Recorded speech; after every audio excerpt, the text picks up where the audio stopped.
The Holy Spirit, author Billy Graham, copyright 1978. Who is the Holy Spirit? Some years ago, a teacher in fifth grade class asked his students if anyone could explain electricity. One boy raised his hand. The teacher said, "How would you explain it, Jimmy?" Jimmy scratched his head for a moment and then replied, "Last night I knew it, but this morning I have forgotten." The teacher shook his head sadly and said to the class, "What a tragedy. The only person in the world ever to understand electricity, and he's forgotten." The teacher's position may describe you and me when we study the doctrine of the Trinity. We accept the fact that the Holy Spirit is God, just as much as God is God, and Father and God the Son. But when it comes to explaining it, we're at a loss. In the recent years, people have talked about the Holy Spirit and written more books about him than probably any religious theme other than the occult. This has come about largely because of the influence of the charismatic movement, which has been called Christendom's third force, alongside Catholicism and Protestantism.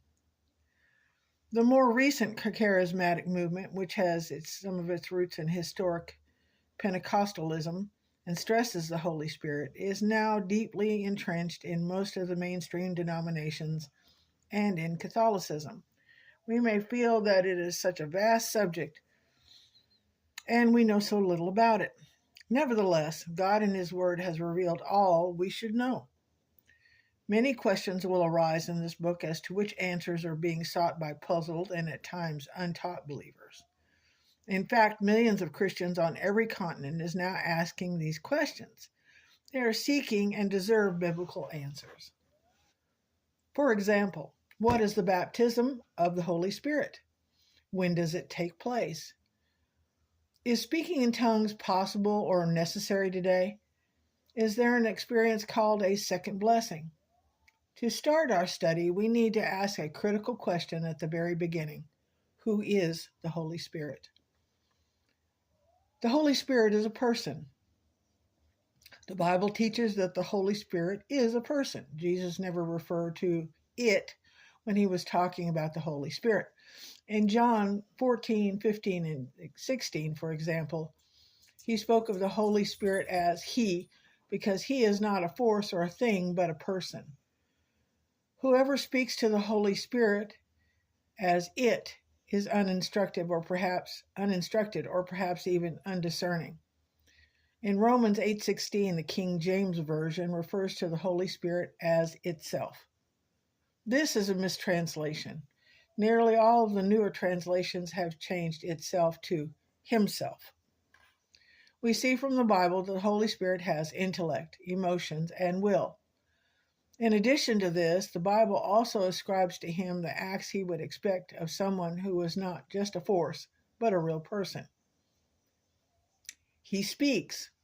He who has an ear, let him hear what the Spirit says to the churches. To him who overcomes, I will grant to eat of the tree of life, which is in the paradise of God, Revelation 2:7. And while they are ministering to the Lord and fasting, the Holy Spirit said, "Set apart for me Barnabas and Saul for the work which I have called them," Acts 13:2. He intercedes. And in the same way, the Spirit also helps our weakness, for we do not know how to pray as we should, but the Spirit itself intercedes for us with groanings too deep for words. Romans 8:26. He testifies. When the Helper comes, whom I will send to you from the Father, this is the Spirit of truth, who proceeds from the Father, and he will bear witness of me. John 15:26. He leads.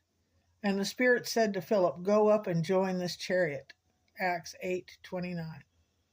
For all who are being led by the Spirit of God, these are the sons of God. Romans 8:14. He commands. And as they pass through Phrygia and the Galatian region, perhaps being forbidden by the Holy Spirit to speak the word in Asia, and when they came to Mysia, they were trying to go into Bithynia, and the Spirit of Jesus did not permit them. Acts 16:6 and 7. He guides. When the Spirit of truth comes, he will guide you into all truth. For he will not speak on his own authority, but whatever he hears he will speak, and he will declare to you the things that are to come. John 16:13. He appoints. Be on guard for yourselves, for all the flock among the Holy Spirit has made you overseers, to shepherd the church of God, which he purchased with his own blood. Acts 20:28. He can be lied to. But Peter said, Ananias, why has Satan filled your heart to lie to the Holy Spirit and to keep back some of the price of the land? While it remained unsold, did it not remain your own? And after it was sold, was it not under your control? Why is it that you have conceived this deed in your heart? You have not lied to men, but to God. Acts 5:3 and 4. He can be insulted. How much severe punishment do you think he will receive who has trampled underfoot the Son